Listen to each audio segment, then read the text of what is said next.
A very good morning to all the students. हम लोग first chapter पढ़ रहे थे a portrait of a lady. इसके हमने कुछ पैराग्राफ पूरे कर दिए थे, 2 पार्ट आपके पास पहुंच चुके होंगे। अब इसका आज लास्ट पार्ट आना है। देखिए, अभी तक जो स्टोरी थी उसकी थोड़ी सी समरी हम जान लें, फिर हम आज के वीडियो स्टार्ट करते हैं। स्टूडेंट्स, अभी तक हमने पढ़ा था कि एक राइटर थे खुशवंत सिंह, इन्होंने अपनी दादी के बारे में बताया है। इस लेसन में एक उनकी तस्वीर बनाई है, मतलब उन्होंने वर्णन किया है जिससे हमारे माइंड में उनकी तस्वीर बनती जा रही है, इसीलिए इसका नाम पोर्ट्रेट ऑफ अ लेडी रखा गया था। और फिर उसको डिस्क्राइब किया गया था। इस चैप्टर को हमने अभी तक पढ़ा था कि खुशवंत सिंह जो कि अपनी दादी के साथ रहते थे, वो स्कूल जाया करते थे उनके साथ। फिर वो क्या हुआ कि उनके माता पिता ने उन्हें शहर बुला लिया, तो अब वो अपनी दादी के साथ शहर में रहने लगे। लेकिन अब वैसा संबंध नहीं रहा जैसा उनका पहले था। अब दोनों के कमरे भी अलग हो गए थे, कभी कभार वो एक दूसरे से मिलते थे, ज़्यादा बात नहीं होती थी। और वही बता रहे थे वो कि वो उसके बाद अपनी आगे की स्टडी के लिए अब्रॉड चले गए, बाहर चले गए। तो जब वो बाहर जा रहे थे तो उनकी दादी ने उन्हें एक किस किया। लास्ट सीन जो हमने पढ़ा था वो यही था कि उनकी दादी ने उन्हें किस किया और उन्हें ये डर लग रहा था कि मैं जा तो रहा हूँ लेकिन शायद अब मैं अपनी दादी से ना मिल पाऊँ। तो उनका जो फिज़िकल कांटेक्ट था वो उन्हें लास्ट तक याद रहा कि उनके जो चूमने का, होठों का स्पर्श था, वो उनके हार्ट में क्या फीलिंग ला रहा था। तो ये हमने अभी तक स्टोरी पढ़ी थी। और अभी भी कोई डाउट हो तो आप पीछे के 2 वीडियोज़ जाके डाउनलोड करके देख सकते हैं। चलिए, अब हम अपने थर्ड पार्ट को शुरू करते हैं पैराग्राफ से। But that was not so, लेकिन ऐसा नहीं था। After 5 years I came back home, was meet her at the station. लेकिन जब मैं 5 साल बाद घर लौटा तो मैं उनसे स्टेशन पर मिला। She did not look a day older, वो बिल्कुल 1 साल ज़्यादा भी बूढ़ी नहीं लग रही थी, वो बिल्कुल वैसी की वैसी थी जैसा वो उन्हें छोड़ के गए थे।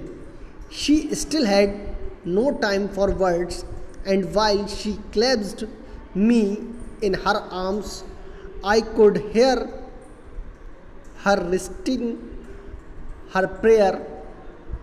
देखिए, राइटर बता रहा है कि वो बिल्कुल वैसी की वैसी थी जैसा वो उन्हें छोड़ के गए थे। और जैसे ही वो उतरे तो उन्होंने बिना कुछ कहे, उन्होंने कुछ बोला नहीं, लेकिन उन्हें, राइटर को, उन्होंने खुशवंत सिंह को, जो दादी हैं, उन्होंने बहुत ही कस के गले लगा लिया।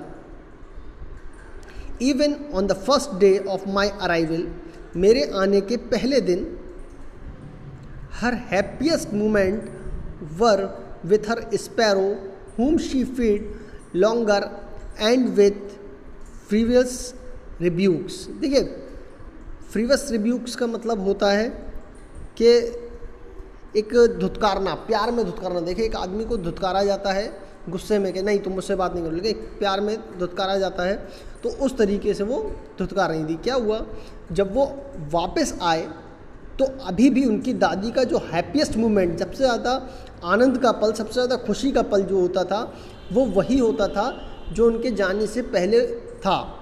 चिड़ियों को खाना खिलाना या दाना डालना और उन्हें प्यार से झटकारना, प्यार से धुतकारना। In the evening a change came over her, शाम के समय उनमें एक बदलाव दिखाई पड़ा।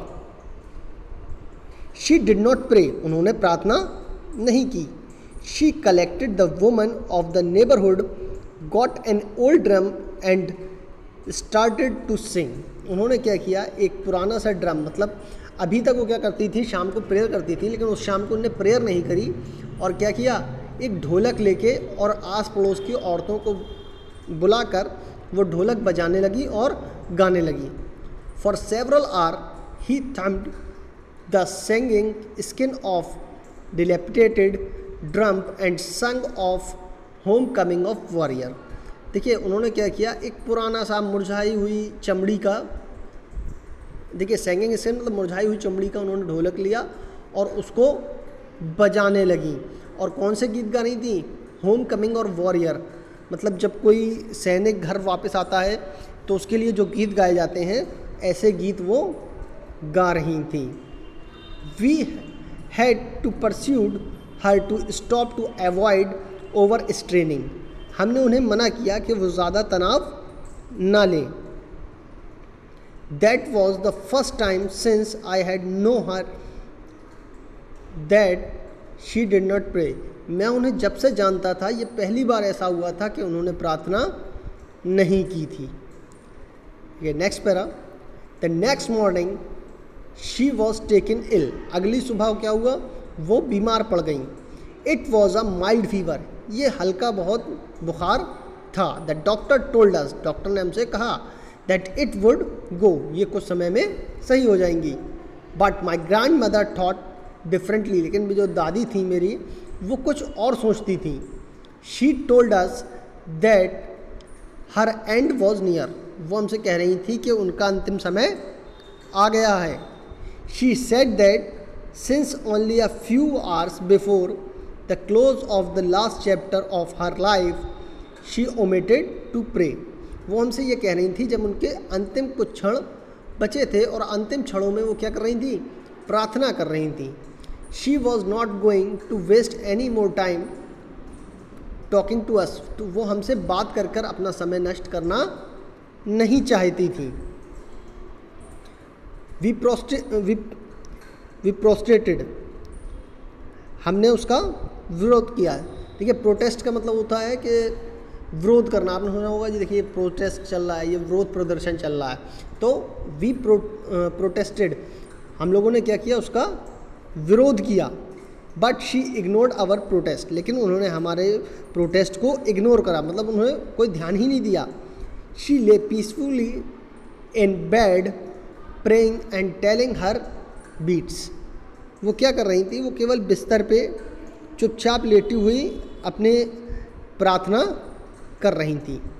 Even before we could suspect her lips stopped moving and rosary fell from her lifeless finger, हम इससे पहले कुछ कहते या कुछ कर पाते या कुछ समझ पाते, क्या हुआ? उनके जो प्रार्थना के लिए होंठ चल रहे थे वो चलते चलते एकदम से रुक गए, और जो माला वो जप रही थी वो उनकी मतलब लाइफलेस फिंगर, मतलब जिन उंगलियों में जान ना हो उन उंगलियों से गिर गई, मतलब उंगलियों में जान नहीं रही और वो उनके हाथ से गिर गई।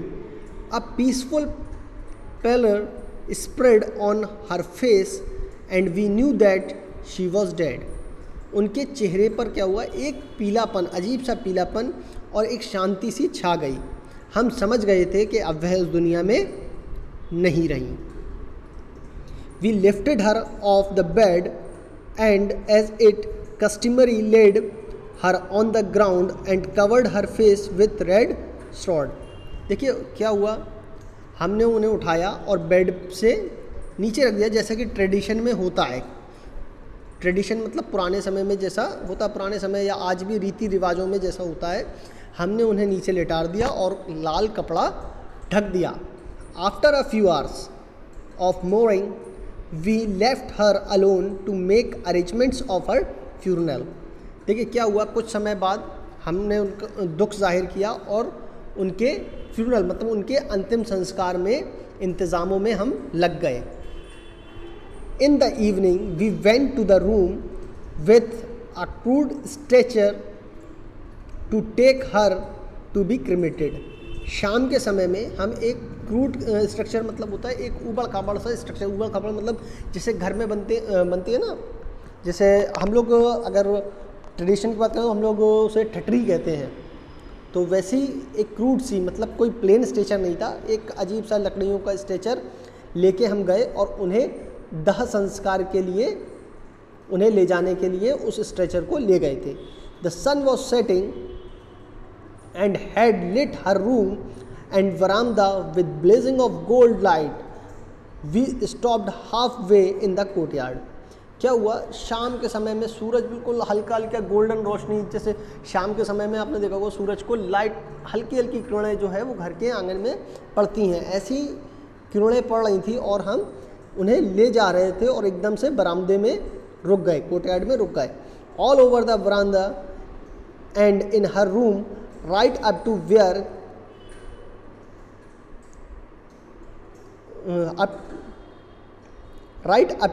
she laid dead and stiff wrapped in red sword, thousands of squirrels sat scattered on the floor। जब हम उसको लेके जा रहे थे तो हमने क्या देखा कि जो चिड़ियाँ थीं वो उस डेड बॉडी के इर्द गिर्द वरांदे में और कमरे में पूरे में फैली हुई बैठी हैं। देयर वॉज न्यू क्रीपिंग, वो बिल्कुल भी आवाज़ नहीं कर रही हैं। we felt sorry for the birds and my mother fetched some breads for them। हमें उनके लिए बड़ा ही बुरा लगा और मेरी माँ ने ब्रेड के कुछ टुकड़े उनके लिए डाले। She broken it into little crumbs the way my grandmother used to and threw it to them। बिल्कुल वैसे ही किया जैसा मेरी दादी माँ उन चिड़ियों के लिए किया करती थी। The sparrow took no notice of the bread, लेकिन उन चिड़ियों ने उस ब्रेड की तरफ मुड़कर भी नहीं देखा। When we carried my grandmother's crabs on, they flew away quietly। जैसे ही हम अपनी दादी को ले गए, बाहर की तरफ ले गए, चिड़िया भी उठ के बिल्कुल शांति से चली गईं। Next morning the sweeper swept the bread crumbs into the dustbin. अगली सुबह जो हमारा नौकर था उसने इन ब्रेडों को इकट्ठा किया और डस्टबिन में डाल दिया। ओके स्टूडेंट्स, तो ये स्टोरी थी। यहाँ पे आपका चैप्टर एंड होता है और ये पार्ट 3 भी एंड होता है। अब आपके स्टोरी समझ में आ गई होगी। समरी आप इसके तीनों वीडियोस देख के अगर एक साथ देखेंगे तो शायद और अच्छे से समझ में आ जाएगा। आप इनको कंटिन्यू करें एंड नेक्स्ट क्लास में आपको इसका जो राइटिंग वर्ब है वो प्रोवाइड कर दिया जाएगा। Okay students, thank you.